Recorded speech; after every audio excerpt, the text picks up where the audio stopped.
But things take a tragic turn when Britney, overwhelmed by the constant media harassment, pulls out a shotgun and attempts right in front of them. What it is, guys, it's your boy BlastphamousHD. No, I do not have laryngitis. It is 1:01 a.m. right now. But today we here to check out some South Park because I'm still woke, and that means so are you too. I want to shout out to Manscaped, not because they're sponsoring this video, but because trim your hedges. You know, I think they got a new lawnmower out. Let's do this.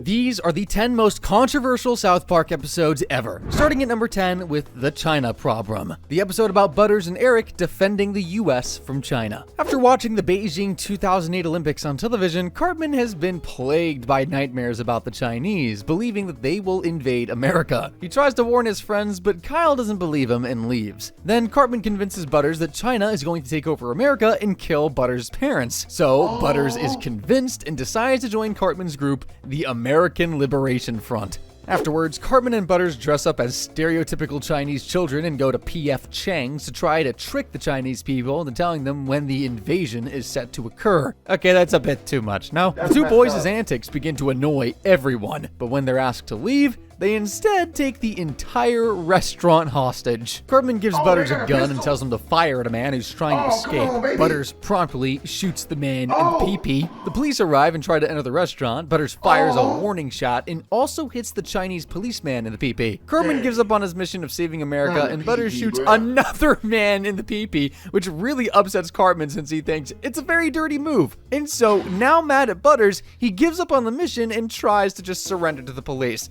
However, Cartman and Butters were able to sneak away after everyone got distracted when an officer happily announced they caught 2 rapists on the loose. So yeah, that's a pretty wild episode to start off on. And number 9 is With Apologies to Jesse Jackson, an episode about Randy ruining his life with only one word. Randy's on Wheel of Fortune and has made it to the bonus round. He's given the category People Who Annoy You, and at this point, the puzzle spells that. I'm not gonna say it. You can probably guess where this is going. Randy reluctantly answers the N-word, which stuns the audience and enrages the African-American audience members. The correct answer is then revealed to be naggers. Bro, that's a massive fumble. On the car ride home, Randy awkwardly tries to explain himself to his wife, but Sharon is disgusted and Stan is just beyond humiliated. Now, the next day, Stan goes to school knowing his father had just said the N-word on live television. Cartman says the event was the funniest thing I've ever seen, and Token will be mad at Stan for his father's actions. Token criticizes Stan for his lack of understanding how it feels to hear the slur and walks away. Now seeking forgiveness, Randy visits Jesse Jackson, a civil rights activist, to apologize. Jackson bends over his desk and tells Randy to apologize by kissing his buttocks. Randy does so, and a picture is taken, which is then put into the news.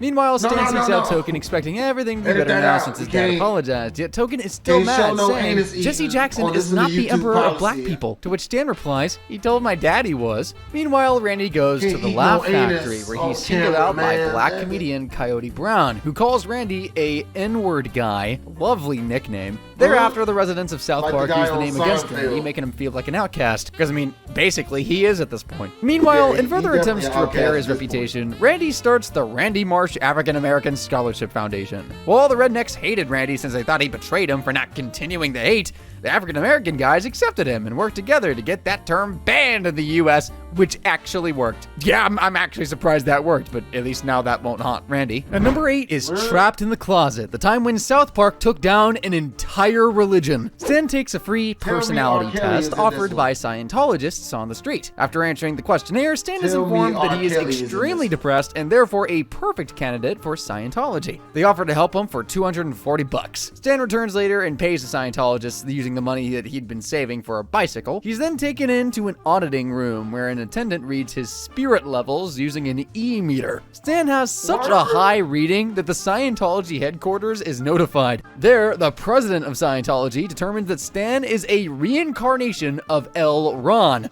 Scientology's founder and prophet. Later that night, a group of Scientologists gather outside the Marsh house to celebrate Hubbard's second coming. The president of Scientology arrives in a helicopter and talks with Stan's parents, who oppose Stan's participation entirely. Randy then sends Stan to his room since he's mad at Stan for paying $240 to join the religion. When Stan enters his room, he finds Tom Cruise waiting. He thinks Stan is actually Scientology's founder and is there for his validation. But Stan instead just comments that Cruise's acting is okay, but not as good as others. Cruise despairs and locks himself in Stan's closet. He refuses to come out despite numerous requests to come out of the closet. Several other celebrities, including John Travolta and R. Kelly, eventually join him in there.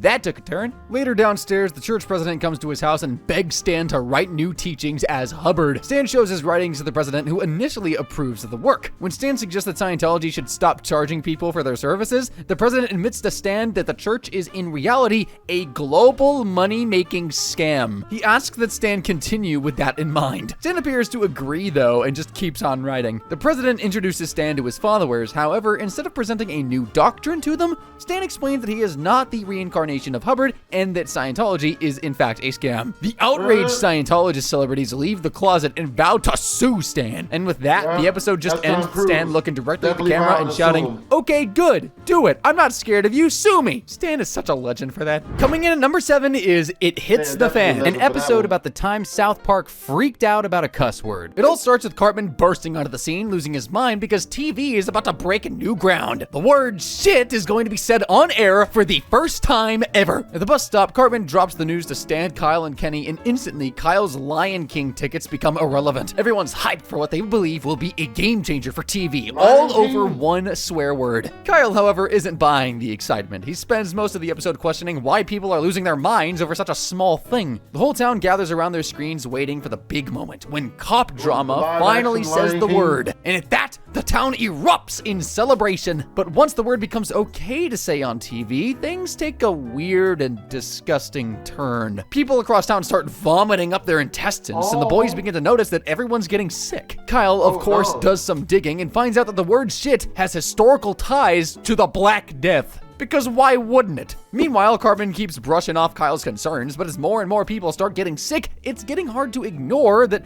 maybe saying the cursed word on TV wasn't such a good idea after all. This is where a group of medieval knights come in, no seriously. Apparently, these knights have been tasked with protecting the world from curse words, and now they're back to stop the chaos that's been unleashed. Their mission? Defeat the Gildon, an ancient dragon-like creature that gains power whenever people say cursed words. The Gildon shows up in the full fire-breathing glory after too many people start chanting shit during HBC's Night of a Million Shits. You can't make this stuff up. Of course, the boys and Chef have to save the day, using an ancient runestone to stop the Gildon and lift the curse. As Stan and Kyle wisely point out, keeping curse words special by using them sparingly is what makes them fun in the first place. Plus, it's probably best to avoid summoning medieval monsters. And number 6 is Britney's New Look, which is one of the darkest episodes in South Park history. Stan, Kyle, Cartman, and Butters are half asleep on the couch, stuck watching a political debate. But just when you think the episode's going to be about boring adult stuff, an emergency news bulletin breaks in. It's Britney Spears, who has apparently peed on a ladybug while camping in Colorado. Randy gets hyped over this news, and soon the boys are on a mission. After hearing that a local photographer made $100,000 from a picture of Britney, they decide to try their luck at snapping a photo of her too. They track her down to a hotel in South Park, ready to cash in. The boys manage to sneak into Britney's hotel room by pretending to be her kids, classic South Park move. But things take a tragic turn when Britney, overwhelmed by the constant media harassment, pulls out a shotgun and attempts suicide right in front of them. Instead of dying, she survives, but loses the top half of her head, leaving only her lower jaw. Despite her horrific condition, the media frenzy doesn't let up. In fact, it only gets worse. Britney is wheeled into the hospital, but the paparazzi and media outlets continue to hound her, snapping pictures of her grotesque appearance and criticizing her for things as absurd as a boob job scar. It's clear that no matter what happens to her, the public and media will never leave her alone. Stan and Kyle begin to realize just how toxic this entire situation is, feeling responsible for pushing her over the edge. As they try to make amends and help Britney escape, they're caught in the relentless pursuit of the paparazzi. The boys decide to take her to the North Pole, believing it's like the only place where she can be at peace.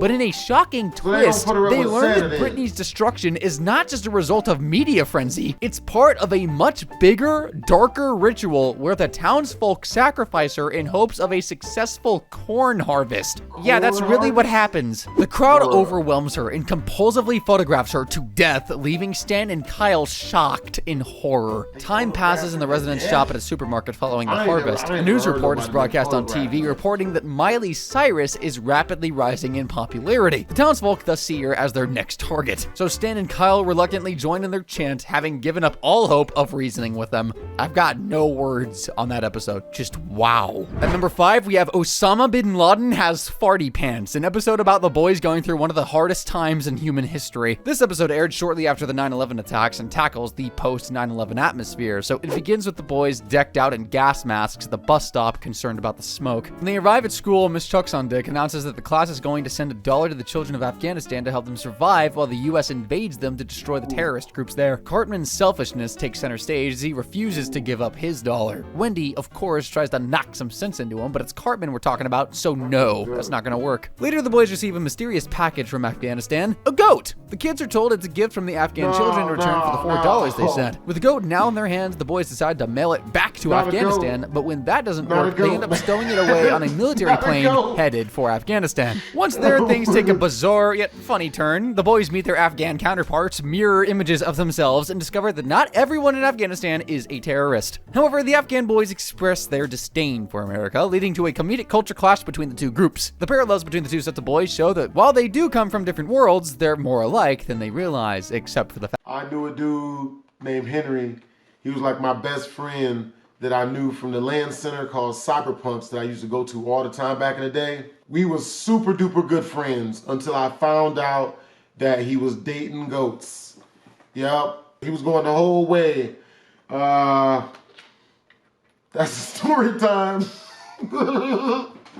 fact that the Afghan boys still fracking hate them. Meanwhile, Cartman finds himself face to face with Osama bin Laden, and in classic South Park fashion, Cartman manages to outwit and humiliate the terrorist leader, turning what could be a tense moment into pure ridiculousness. The episode pokes fun at bin Laden, portraying him as a bumbling fool, while Cartman's antics, including dressing up and tricking bin Laden into kissing a camel, make for one of the most absurd and memorable confrontations in the show's history. By the end of the episode, the boys, despite all the chaos, reaffirm their love for America, flawed as it may be. Number 4 is Hell on Earth 2006, an episode about Satan's Super Sweet 16, and it's so exclusive, even the demons in hell are left scrambling for invites. You see, the King of Darkness is feeling a bit underappreciated, so he decides to throw the biggest bash Hill has ever seen. And if you think it's just any party, ho, think again. He's going full-on MTV, complete with wristbands, a no-crow costume policy, and some seriously strict entry rules. Because what's hell without a little exclusivity, right? Meanwhile, back at Earth, the boys are dealing with their own set of supernatural shenanigans. Carl is peer pressured into summoning Biggie Smalls by saying his name 3 times in a mirror because South Park is never shy about pushing boundaries. And wouldn't you know it, Biggie actually shows up, guns ablazing, ready to bust some caps for being disturbed in the afterlife. Classic Biggie. The twist is that it's Butters who ends up summoning Biggie later, and now he's got a pissed off ghost threatening to pop a cap at him if he doesn't get to Satan's party in LA. Back in hell, Satan's party planning is getting out of control. He's stressing over details like the dessert, a Ferrari cake,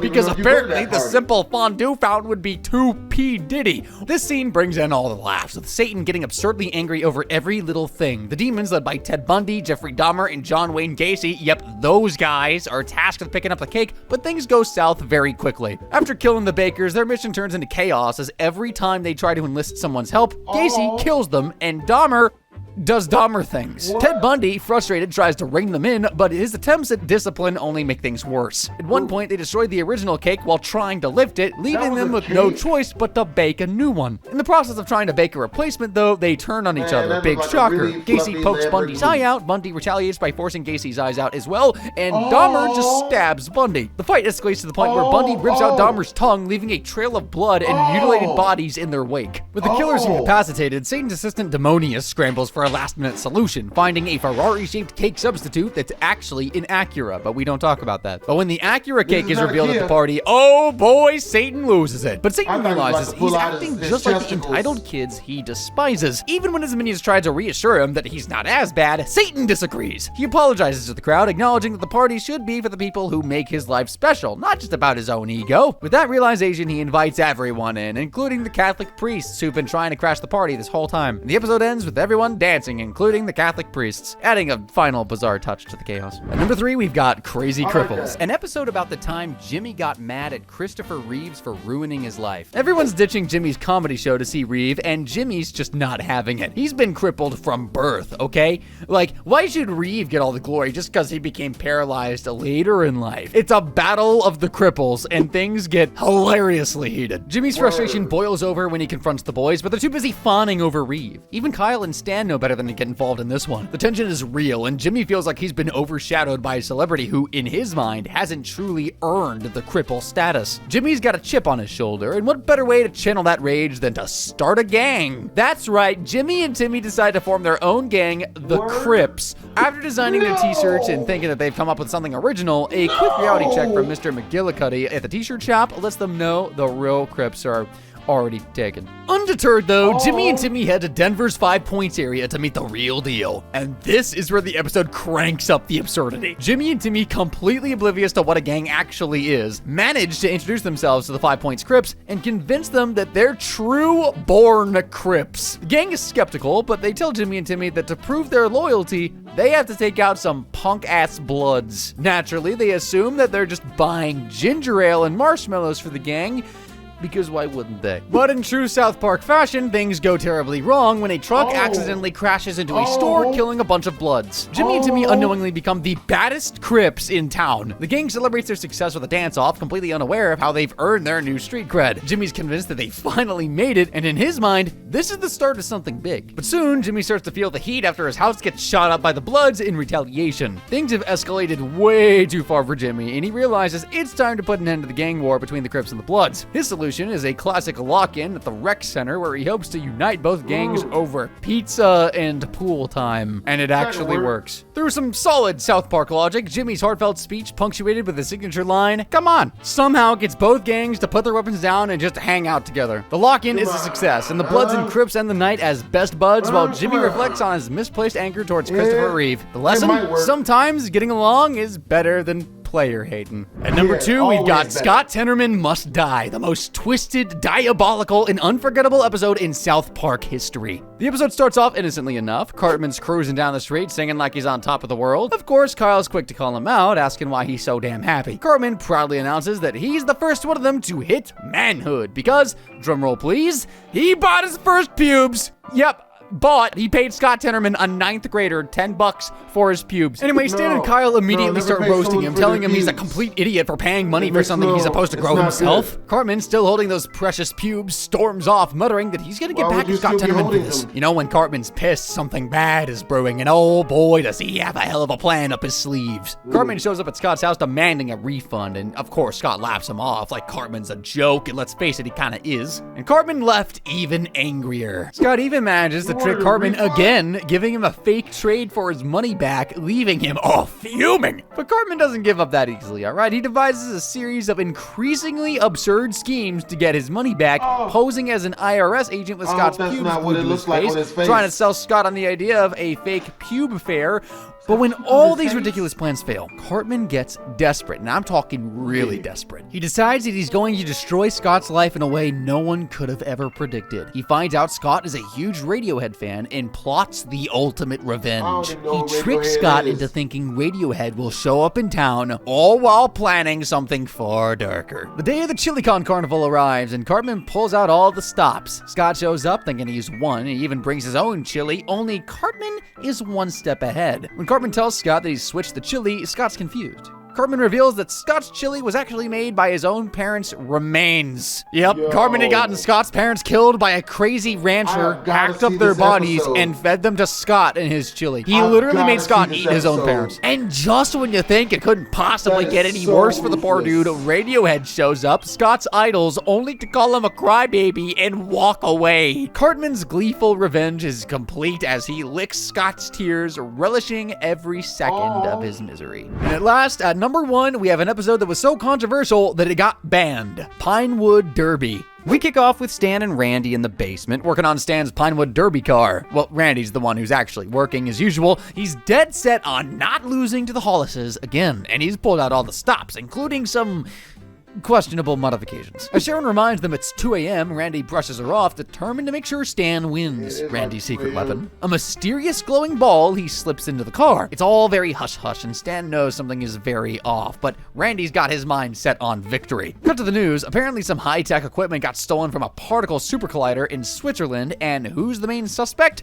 Of course, none other than Randy, dressed up as Princess Leia, caught on camera in one of the most ridiculous heists ever. Stan, of course, is mortified. What's worse than your dad stealing scientific equipment? Him doing it in a Star Wars costume. Fast forward to the Pinewood Derby Colorado State Championship, and Randy's teaching Stan some life lessons about how to lie. Classic father-son bonding, right? Stan's clearly uncomfortable, but Randy's too hyped up about winning to care. When it's time to inspect the car, Stan is doing his best not to fidget and give away the fact that they've slightly modified the car. The official lets it slide, and Randy's got that "we've got away with it" grin. They're ready for the race, but the tension between them and the Hollises is palpable. Mr. Hollis is as smug as ever, bragging about how fast their car is, and Randy is just not having it. The race begins, and at first it looks like Emmett Hollis is going to win, but then Stan's car starts glitching, stretching, and rockets straight off the track through the wall into the sky, and then outer space. Yes, outer space. Everyone's jaws drop. Randy is jumping around like a madman, rubbing it in Hollis' face, but this isn't your regular Pinewood Derby anymore. Stan and Randy just discovered warp speed. They just broke the universe. Suddenly, Stan and Randy are local heroes. The news is blowing up about their record-breaking car. They're getting endorsement deals, riding on floats during parades, and basically being treated like celebrities. But things take a dark turn fast. Emmett Hollis is so devastated by the loss, he watches his dad take his own life, which really shocked him. That escalated quickly. Meanwhile, in space, the car has attracted some unwanted attention. An alien ship intercepts the car, and next thing you know, the Marsh family is getting a visit from the NSA. Apparently, the alien is now headed towards Earth, wanting to meet the human who discovered warp speed. Stan immediately knows that this is trouble. Randy freaks out, thinking they're about to get busted for cheating, but nope, this alien is not here for pleasantries. When the ship lands, an alien gangster named Baby Fark McGee Zax steps out, waving a ray gun, and demands they build him another warp drive, because if not, the entire planet is toast. As you can imagine, the whole town is terrified, and Randy and Stan are scrambling to recreate the car, but there's a problem. Without the stolen superconductor, the car won't work the same. Stan's conscience is telling him to come clean, but Randy is in full denial. Things get worse when McGee Zax takes Stan hostage.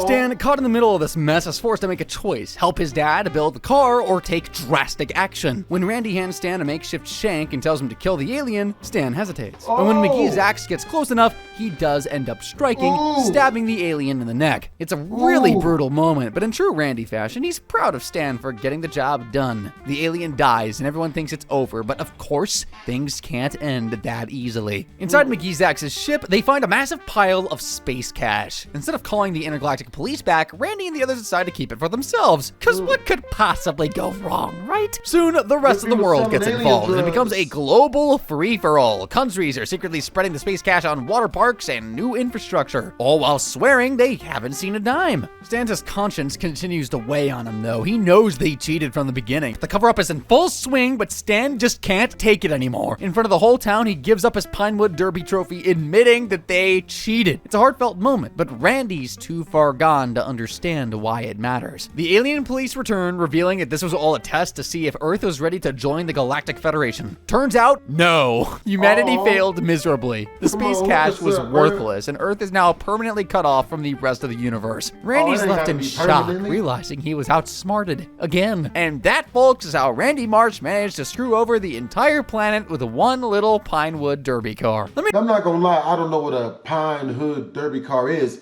but I'll tell you one thing. As long as it can go faster than 100 miles an hour without the front of the car violently shaking like one of my first cars did, then we can probably be in business. Hope you guys enjoyed the video. Make sure to comment, like, and/or subscribe. It's your boy BlastphamousHD. Twisms.